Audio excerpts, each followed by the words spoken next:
Just over a year ago, more than 100 homes and other structures burned in a wildfire that swept through Payne County and parts of Stillwater. While the rebuilding will take years, the land itself bounces back much faster. Here's OSU Extension forestry specialist Dr. Ryan DeSantis with more. On March 14th, 2025, several wildfires swept across Oklahoma. Most of these fires were fueled by extreme fire weather. We had really low relative humidity and high wind speeds. We're standing in an area that burned under moderate to high severity a little over a year ago now. So we're surrounded by post oak trees, we're surrounded by some eastern red cedar, and we're going to take a closer look at some of the regeneration a little over 1 year following the wildfire. So at the base of this post oak tree, there's a lot of basal sprouting from this tree. So post oak and blackjack oak are our native oak species, and these really regenerate mostly by sprouting from the base of the tree. So that means they're not root sprouting, they're sprouting specifically from the stump.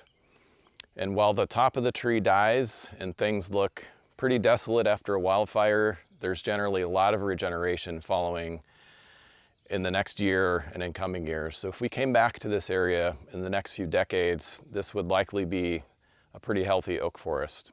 We're also surrounded by some cedar trees, and what we're finding in our research plots indicates that species didn't have much of an effect here. Tree density had a really large effect on fire behavior. In other words, the more trees per area, the higher the intensity that the forest tended to burn. This kind of follows some of the trends out west where they do something called thinning.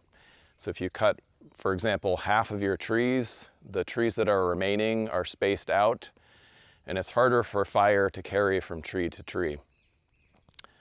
Another thing to consider is the ground vegetation. And here we have a lot of forbs, a lot of shrubs, a lot of herbaceous cover. And generally, if you look under a cedar, there's not a whole lot of fuel underneath the cedar. Fire is hard to carry between cedar trees. Generally, it will not burn unless there are conditions conducive to carrying fire from crown to crown of different cedar trees. If there's foliage adjacent to another tree, then sometimes fire will carry, but otherwise it's hard for fire to carry between trees.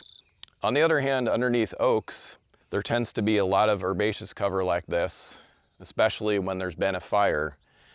This will actually be a pretty good, pretty easy place to burn over the next few years. So in the future, for management considerations, prescribed fire every few years in an ecosystem like this would be a good idea. It would be easy to carry fire and herbaceous fuels.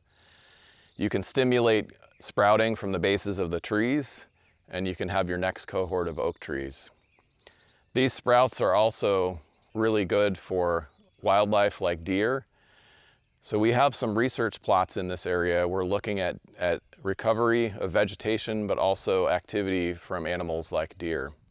In areas where there was a lot of cedar, a lot of the cedar was killed by this wildfire. So high intensity, a lot of the mature cedar trees died, and pretty soon afterwards, so summer of 2025, a lot of the regeneration in those areas is mainly sumac.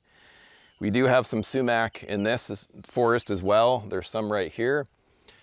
And sumac will be a pretty strong competitor for the next few years or even decades to come without fire. It responds well to fire. Continued management is probably necessary to improve this forest and allow for persistence of oaks and try to knock back some of the sumac. For more information, see the SUNUP website.